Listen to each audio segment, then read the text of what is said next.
Hello, Year 1. It's really, really good to see you. I hope you're doing really, really well. I have got a lovely, interesting lesson for you today because this half term we've been learning all about Allah. Can you think of another word for Allah that begins with a G? God, that's right. So Allah is the Muslim or the Islamic version of God, or the Islamic name for God. Now, we've said a few different things about God. Last lesson, we looked at how Muslims show God through their art. So, through the fact that it goes on forever, or the fact that it repeats, or the beauty of their drawing, their writing, their calligraphy.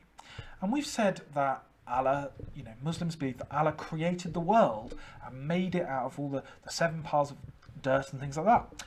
Today, we are going to see how they talk to Allah or how they communicate with Allah. Now, why might that be really difficult or interesting or different? It's not just like I'm going to text Allah with a problem or I'm going to ring Allah up like I would ring my mum, because of this. Because Muslims can't see Allah in the same way that we can see people and objects around us. And they can't touch Allah, so they can't know where Allah is at any given moment. It's not like a person or an object that we can go up to and we can touch and we can say it's there, it's definitely there. So this mug, I can say this mug definitely exists. Okay, I could look at it and paint a picture of it, and I could show you a photo of it. I could even give it to you. This mug 100% absolutely exists. Now, Muslims believe, this really important word, belief, they believe that Allah does exist. Okay, so they can feel Allah. They believe they can communicate with Allah through prayer that we're going to look at today, and they believe they can see the effect that Allah has on the world. And it's the same in other religions. Christians say that about their God, and Jewish people say that about God, and Sikh people say that about God, and Hindus say that about God and their deities. They believe they can see the effect that they have on the world. They believe they can communicate with them through prayer. But it's not like a mug. You can't point to it. You can't point to a God and say, that is there. It's 100% sure. So that's the difference. I know for certain this mug exists, and I can prove it to you, but God is different. Very different. So we have to have a different way of talking to God than we would have of talking to each other. And that's called prayer. And you might have heard of prayer because it's very common in other religions like Islam, Judaism, Christianity, Hinduism, Sikhism, all have prayer in them. And that's a special communication between someone and a God. In this case, between someone and the Muslim version of God, or the Muslim name for God, Allah. And on the right here, this is you're going to see lots of pictures today of what Muslims look like when they pray. And that's because they follow a special set of instructions that we're going to look at in a minute. So, okay, many Muslims, not all, but many Muslims pray 5 times a day. Okay, wow, that's a lot. So they pray really early in the morning, and then they pray a bit later, and then at lunchtime, and then in the afternoon, and then in the evening, okay? So it's a bit like having a timetable at school. It's a bit like you do phonics, and then you do maths, and then you do geography, and then you do lunchtime.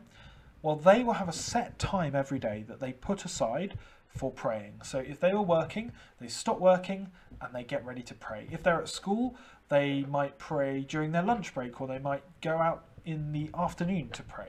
If they're in an airport, they could find a quiet space in an airport to pray. If they're in a mosque, then they will be able to pray in a mosque. So as well as praying 5 times a day, they pray almost anywhere that is clean and that is quiet for them to pray. So think about, where would you go if you were at school to pray? Well, one of my students in year 6 sometimes goes to the room that is on the back stairs, because that's quiet and clean and away from all the hustle and bustle of school, and they go there when they want to pray. So this 5 times a day prayer that some, but not all, Muslims follow is called salat. Well, sometimes it's called salah, but it's called salat. And we will come back to this in year 2 and year 3, and all the way through school we will talk about prayer and how Muslims and Christians and other religious people use prayer. And like I say, they can pray at home, They could pray in the mosque, at school. I've even seen people pray on an aeroplane before. So that's really interesting. Wherever you go, you can pray as long as it's clean and it's quiet. Sometimes they might be on their own when they pray, or like in this picture here, they might be with their families. Sometimes there'll be many hundreds of other people here. This photo, I think, was taken in Karachi in Pakistan, and there are hundreds and hundreds of people all doing the set prayers, and we'll look at that set prayer, that routine in a minute. This is a really interesting question. What do you think it is that Muslims might actually be saying when they pray?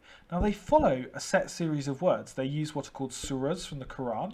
So they use verses from the Quran, repeat them, memorize them, okay? Just like you might memorize some bits of poetry, they memorize parts of the Quran to use. But they also have private prayer with Allah. So they take to Allah their problems. They take things they need help with in their lives. They take things that other people need help with. And sometimes they take things they need advice with because they believe that Allah works and helps them. There's a saying, it's a Christian saying really, but it works for Islam as well, that God works in mysterious ways, that Muslims don't know necessarily how God will help them. It's not like you say, dear God, please can I have £100, and then you get £100 in your bank account. It's much less clear than that, the ways that they believe that Allah is able to help them. So this is another way in which the communication is very different from me talking to you or you talking to me. It's a bit more mysterious, it's a bit more unknown. So these are some of the things they might be praying for. They might be praying for help or advice. When they have difficulties, they might be saying thank you in their prayers for the good things that they've come across in their lives. Now, before they perform their daily prayers, they go through something called wudu, and this is like a routine that they do every single time. It's a little bit like the routine that we do when we come to school, when we go and we wash our hands and we take 20 seconds and we make sure we get all the cracks, and we do that to keep us safe and to make sure that our hands are nice and clean, to make sure that we're not going to be ill. Now, Muslims do wudu, which is also washing, but they do it to make themselves clean and ready to pray, to prepare themselves for that communication with Allah. And you can see here in the step-by-step guide, it's quite a long process. 3 times you have to wash your hands and your mouth and your nose and your face, and you wash your right arm and your left arm. You do each of those 3 times. So you go 1, 2, 3, and you do that for each part. And then you wipe your hair, if you're lucky enough to have any hair, with your hands, and then you wipe your ears. And then you do your right foot and your left foot. Now, you might do this in the bathroom at school, at home. If you go to a mosque, they'll have a special room with hand dryers and amazingly foot dryers and sinks that you can prepare yourself with. So wudu is all about preparing and cleaning yourself and getting ready to go through the routine or the ritual of prayer, salah or salat. So many really rich words in today's lesson. Wudu, salah, ritual, prayer, really, really important words. And when they are prepared, they go through another routine, another ritual, another set of instructions. So every Muslim, when they pray salah, faces the direction of Mecca, the city where the Prophet Muhammad is from. And don't worry too much about that, because we'll learn more about that in year 2. But they all face the same city in Saudi Arabia. So here in England, we'd face to turn east, southeast. Every Muslim in the UK would face in the same direction. If you were in Australia, you would turn northwest and you would pray. So everyone is facing into Mecca when they pray. And that helps all Muslims feel like they're part of the same religion, pointing in the same direction. And then you take out a little rug called a prayer mat, and you'd put it down so the floor is nice and clean and prepared for you to pray. And then they follow this same routine with hand motions, crossing their arms like this, bowing down, what's called prostrating, which is where you are completely flat on the floor. So you put your hands down and your forehead is touching the mat. You sit up on your legs, you point your fingers, you look in one direction and in another direction. And they do this each time they pray, they do it in, I think, twice in rakas, and it's the same every day. And they say the same surahs from the Quran, so it's the same routine every day to help them to have a way to communicate with God. So it's not just like, dear God, what am I going to pray about today? Because some people pray like that, but in Islam, it's much more set, and you know beforehand what you're going to do. And so, is that a good thing? Is that a bad thing? Well, it's neither really. It's not good or bad. It's the way that it's done, and it helps some Muslims to structure their prayer and to have that help with their prayer. It's a bit like having a script. If you were going to have a conversation with someone, it might help you to have a script, to have some of the things you need to say already written down for you. Okay, let's take a look at these questions and see if you can answer them. So, how do Muslims communicate with Allah? You tell me.